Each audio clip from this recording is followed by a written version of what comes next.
tuna start question number somre le pathumna kan kalang zop turin member zom tak Lalramliana papuia lo somagu Speaker kalome kan agriculture minister zom takina Chhanna tan ka Zawhna chu heng hian ni pakhatna Kuthnathawktute tan crop insurance ruahman sakani ta eng angin nge ruahmanna ni ti ani adot le chuan handholding hnuaia thai thlanbik tihthar le hun turah sarkarina hun bituk engtin nge siam ti ani ka Zawhna to bera chuan agriculture department hnuaia agriculture link road laitura ruahmanna omem aum chuan engtenge enghuna laitur nge ti te ani lome le chak turin agriculture and farmers welfare department jam to minister puih si vanal ro tai lo somam Speaker Kuthnathawktute tan crop insurance ruahman sak ani ti Chhanna chu ruahman sak ani ini ani chuan engangin nge ruahman ani agriculture and farmer welfare department chuan PMFBY scheme kalpui turin ma alame PMFBY hnuaia committee sangber state level coordination committee on crop insurance chuan heng khai panga mang hian hnuai ta ran district te crop insurance kalpui turin notification achua timing bu kalpui tur district champhai policy le ma mi district Sawhthing district zongjong mizo marcha serchip saitual na thial district ziklum serchip district bokbon serchip district Handholding hnuaia thai than bika tihthar le hun tur sarkarin abitukem tia hian kumsang ni som ni panga hiru chung sarkarin tihthar thlanbik le hun tur hun bi arwat chu February hi atanga May ni som thum ani tin ya hlai hian mun phia kha January atangin tan ani to ani agriculture department hnuaia agriculture ring road lai tumna mem ti chu om chon enge engtin ti nia china question ma sa ka Chhanna ang de khan tuna hian RIDF kan kalpui me ka kha Chhanna lai thar turai chuan mun RIDF 30 hnuaia patni 31 hnuaia patni ani kha 31 hnuaia khan som pasari sei vek lo me ari dona kha chu total ke khan sei tamai la total lai chu amau ni kan total kilometer zong khan km za somli pathum 0.5 ani enghuna lai tur nge ti kha tuna yan tender te buai pui mek ani technical sanction le expert sanction mu lo te polo ma open tender mang kalpui zel ani ang tin tun hei baka hian tuna point saskia atharin chu helai Zawhna Chhanna hian la theng lawa saskia te po ala chho mek ani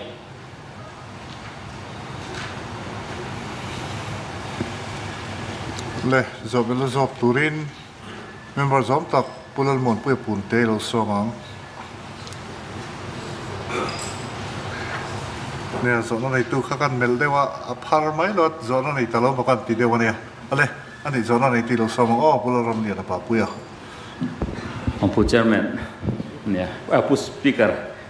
pharangai lo kan ngai deu wang ani ka Zawhbelhna chu heng te hi ani crop insurance kalpui tu ruahmanna kha lunglei district kha soilan kha ani vemi loving ka hia ka kha ka sual nge ni lunglei district ka khan crop insurance kha kalpui na tur velo mi ti kha ka Zawhbelhna ma sa ni chuan dot le chuan agriculture link road hi hei kan constituency hian mun thum lai MLA fan mangin kan lai meka tlem te in thiang angin ma kan la ve kan ngak lel sia amaro chu kan zo thei mang hlom lo ani department lama tanga fan sanction te omatang hian poisa tampo ni lovin nuai soma tanga som ni lek point khang ang ma kan lo lak ve na ang chun kha min pui selang chuanin alai hrim te chu kan zo mai dona kha tiang ang chi te kha in pui theida na omangem heng ma emele fan atanga ma kan lo lak ve nial nual to kan zo thei lo ang chi te hi department atang in pui theidan kong om theingem ti kha ka Zawhbelhna ni boke kalome le Zawhbelhna turin Lalmuanpuia Punte lo somang Who speaker kalome hey voina ka dress hi kama flari mara ania ka kamis hi lusei ka west ko ti mar helai ka kim hi zomi voin chin pol sop choi kho mai zoro policy ni ka Zawhbelhna chu pu speaker isina khan ron tinual toa lingrot chungchang khane kha ka zot tolome ka Zawhbelhna tur pakhat zo ka chu PCC pavement tihthar tumna a omem tile ka Zawhbelhna panina tan chuan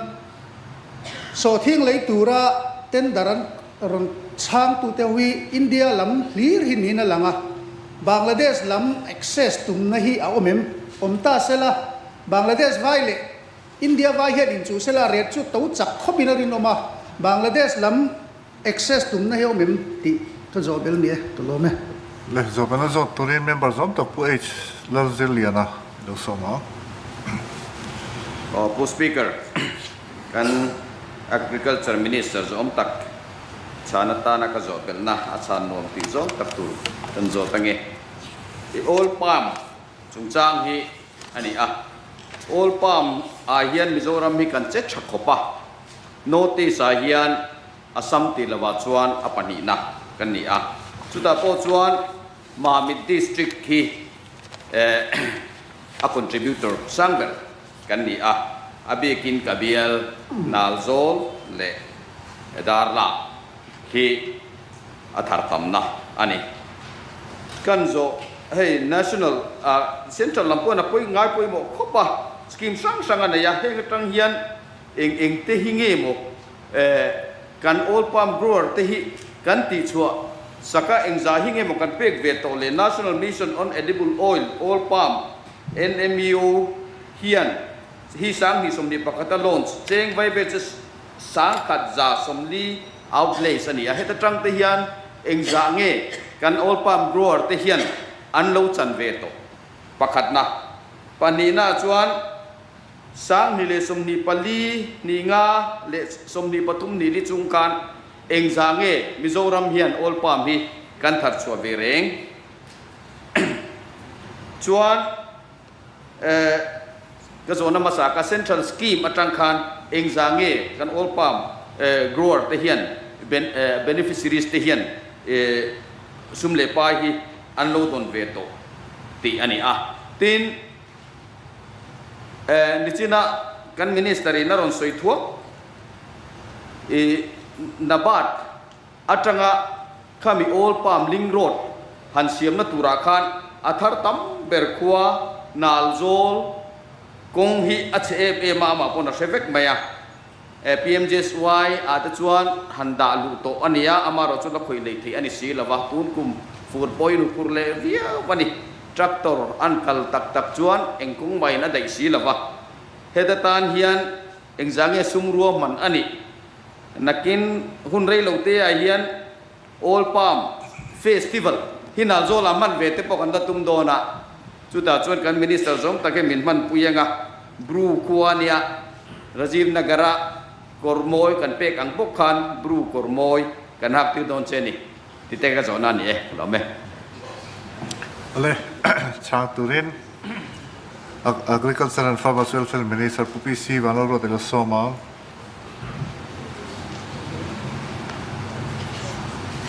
speaker puia member jam da puia zo da kha crop insurance lung le di sikatel velo enge chan ti lai ta khania Sawhthing a kha jan tel ni bua khan a potential area di sik de kan thang a zong kan lo cover thelo wangin mu pi ka chuan district pathum kan thanga tin ji hlum le bokbona khan ser chip zol puih khi at bein sa dewan ne wangin kan han thang ania ta to ti chho tum zel ania chan chu kan voi khatina nia thai luman siam mi kan voi khatina ne wangin kan farmer te point ain zialu dana te kha an da thiam to lova chu wang chuan thil ati dung thei hri lova ata tolin ka han be chho kha ni a tin voi ni a hian he house zom tak speaker rim ti nain kan member te le mi pui te po han thria tirnan kan taran du chu kan crop insurance kalpui dana hian sarkarin kan chief minister zom tak khowin eng hi ruahmanna ni a ngun taka ngai tu te ngai wangin kan sarkar pa ber in min boi pui nasal he maya tuna hian hectare khat noi lampang insurance titan chuan farmer te hian an insurance premium kha 10% chok an pe ka ngai ni za som kwa 90% ka handholding atangin kai ti saktur an ni a 3 hectare khata tanga hectare nga kha 20% farmer te dan tum ve do na adang za som riat kha sarkari tumanga chuan hectare nga chin apel chuan 50-15 farmer in premium 50% pe nga sarkari 50% an tum pui don ani chulai chu information tan pu speaker kan soitel du a pupa puih zawhna tholing rod laya hian in pui theina awmem ti ania kan soita ang khan a funding hi kan nei chawe awang hian ke po agriculture minister nge biala po MLF fund ten kan lai ni a har khop mai a funding hi sarkar la matang do har khop maya a mai ro chu ke ga han ti bewa nei sita tangte sastia tangte le nabat IRDF tangte point kan ti chowa central sarkar hian aeng maza chu kan the thatwa an zui thina liat lungthak ang deuh wang wang hinia pil deuh wang wang zela pu be chu te hian in mina nor pui tur te po ngai la ni pulampanga ruling ania milo fiat pui se a har khop mai ti lai ka chhan ni se tin member zawm ta Lalmuanpuia Punte PCC tihthar tumna ti kha oma tuna hian eng moza thi chu emplan te po kan da tin thil dang te po na ba ta po hian tuna hian chuak mai tur te po om ve a kan chief minister hian ngai pui mo khop maya na ba ta po tai viu na chung khan hei kan horticulture minister ne hian in eng moza chu tamei cheu min tia top la ma khan kan lom khopa kan pani hian kan nui van ni Zawhna pani na Sawhthing le tur tender chang tu jinga Bangladesh lampang te hi enge anon lor lo mi ti deuh khanin ka kia access tum nau mem ti nia Bangladesh hi ati ni kum lama po kan tiviawa chip eng moza kha bairo ta he ta kan mun lama tang ten kan te kulampang le that lo wangin pick up ten kan phur thani ma se anram khu boitak e ma wang khu ni ati lei thei talawa kumina hi chuan tiena kanin talawa ni kum lampang kha chuan a bayar kulampang a bayar lian te po kan kontaka kan mun le la that lo wangin pick up ten kan buai puya ka bial nge mi le muan pui bial mi ning ka re mun zol mi kha kan pura pick up in an buai pui tu te khan ban tia amar chu kong a thalo fur lai nen kulampang kong thalo nen an ti chun zom thei ta lawa kumina hi chuanin kan buai pui chun zom ta chia lo ani lelama chuan tun ma ti chuanin bayar an tha Bangladesh ku Sawhthing alut na se mema amor chuan rama buai ta ka wang hian sumdong ho poi anon che lo ning kan thria member zom tak engineer H Lalzirliana Zawhna oil palm chungchang kha kalau in buat sai chia lo wangin sen thalata kan sumhu khachu fake and figure kha ka chang thei lova amaro chu oil palm bi ka hian central mission lian pui kalpui national mission on edible oil palm ti ani เคระจิมินหัวจวนเซ็นทรัลสกาเฮียนโอลป้ามาเฮียนมาลาตุรินมินวนนอร์นัสขบมายะชุมพวอันอุ้ยโลนี่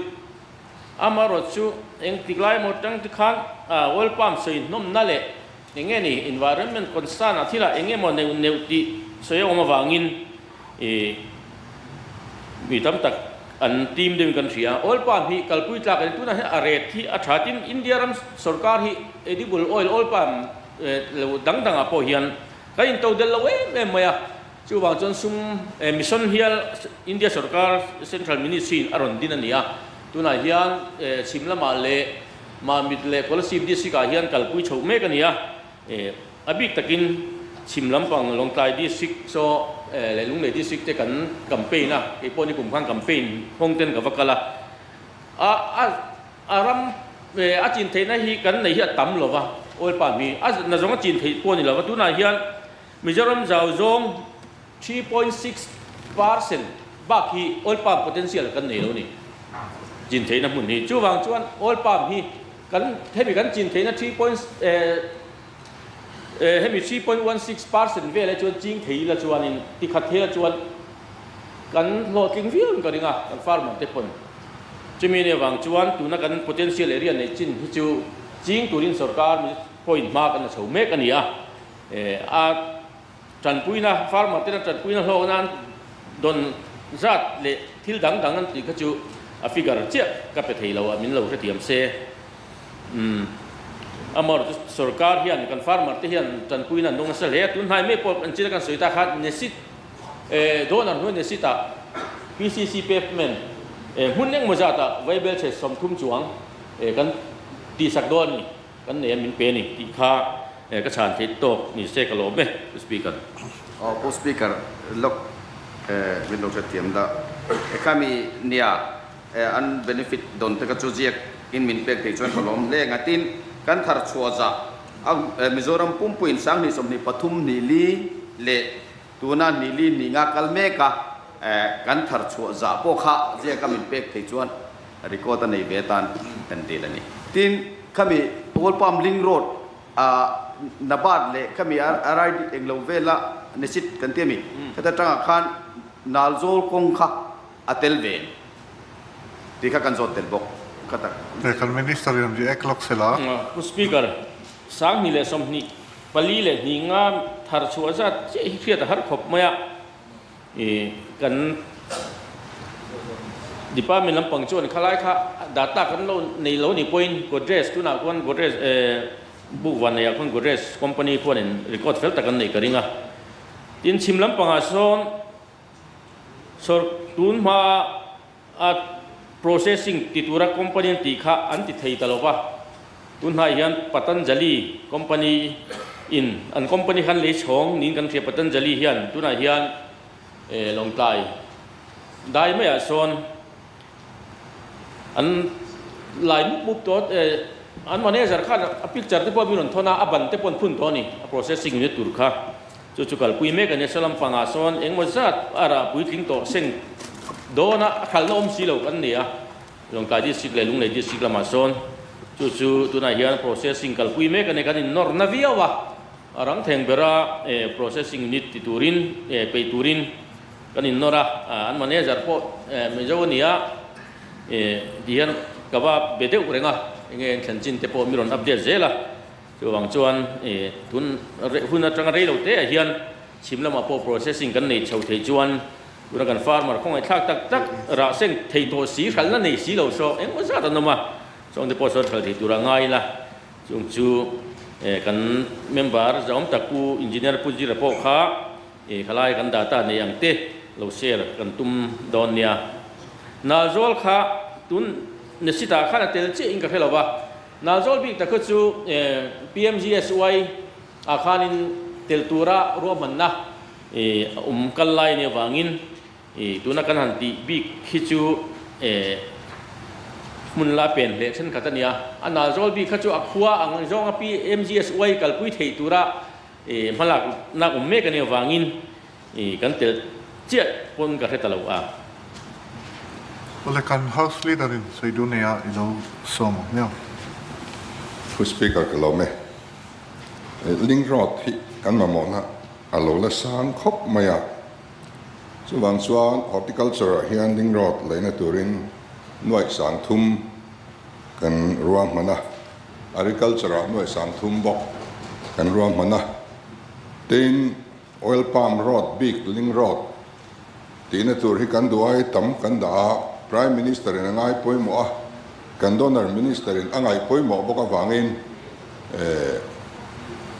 nuai sang thum borvel a chia figure ka chiang talwa kan da boka kan lai viau don ani chuta chuan khatianga lai tur poisa lo oma a project kan han thlen hian project omsa lui to tak self omte atanga than hi angai fo maya tun din huna kan mamo ni vak to lo tel thia chu da so kan mele to song hiani in bial chunga heng thil in ngai poimo hi chu a chang tu minister ate hian in thlung hau lovin thlen ulak anena poron thlen ulangin tiang chuanin bialin khoilai nge kan mamo mi puin khoilai nge mamo kha taka kan identify song theina turin kan zawai kan tran ho atulin ka ria tin nalzol ko kha PMGSY lama anti don chuan an ngari po thang ani lo chuan ngai poimo kan ron le yang khatiang potential area big kha apoimo hei red oil palm hi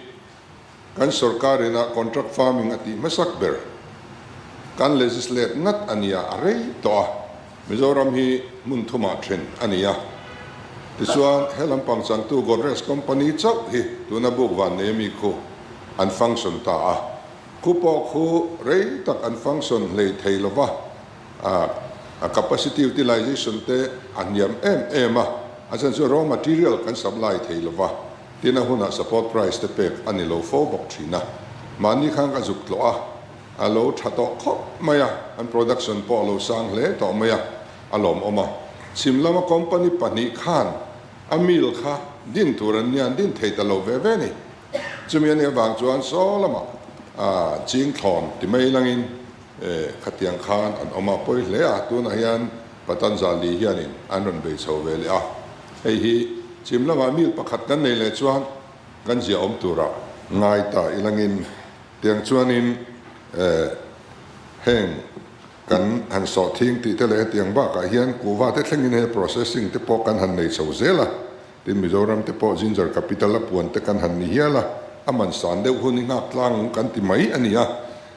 chu kan mi pui te ta na kan zawai tan kan ham that na tur ani Bapu speaker min lo setiam le lok ka kan house leader in aron ngai poi mo boka nalzol kong khabik takin PMGSY hi amutura in tram chung le ati chung arai ko maya hai aron chu to nuwa po mai kan la son le thelwa tuna hian in state khata thar chu tam na ber kan potential le area le engeni kan economy ti chuak tu ani chu wang chuan khami all palm ring road ta khan PMGSY hi tran mai hun hi kan la kha ala rat la donin kan sia chu wang chuan min ngai tua sak theu la kan vati em ti kha kan ngen le ni ole kan concern minister te le kan house leader te pon chief minister te pon ngai poimo thun sei to nakina bill tu lam tenen te po khanin han ti ve de ngai nia khoi takin speaker kan house leader za tak khan kha ringro tura ta khan in ngai poimo te MLA zong ati khan tel ve kan ngai ve ngota MLA chu ini lobi kan din sa kam zo kan din na san chu pu speaker khoi takin sarkar tan tira khan khaten khan soya to chu kan biala poimo tak mai thing ka MLA fana kan lai zo rei thei lo kan nei chief minister kan house leader ne na hian jekin lo tiro te jekin ka tia noi somnga ka peng se atia hey limonga thak angwang ani mai kha engemo a thei hi ta nge muni le ti kha tuna po khan ti le taila ki ho bia leng la wa chuat chal mai ta che ti ve de hi ngai nia bial tu te hi nia kan siam ten Chief Minister an huthei lo kan in titawak vak maya kan in dor dang kan azir lo ve de boka imponi se tun truma hian kan senior pungu na hi hlimin ka ria tram ma sa khan ama chantu khatlem te chok kan oma tun truma chuan velentum le point mi som ni pasarin kan chan to don ni Speaker min chan kha poi viau zo kan ni min chan lo se thazok tur kan ya de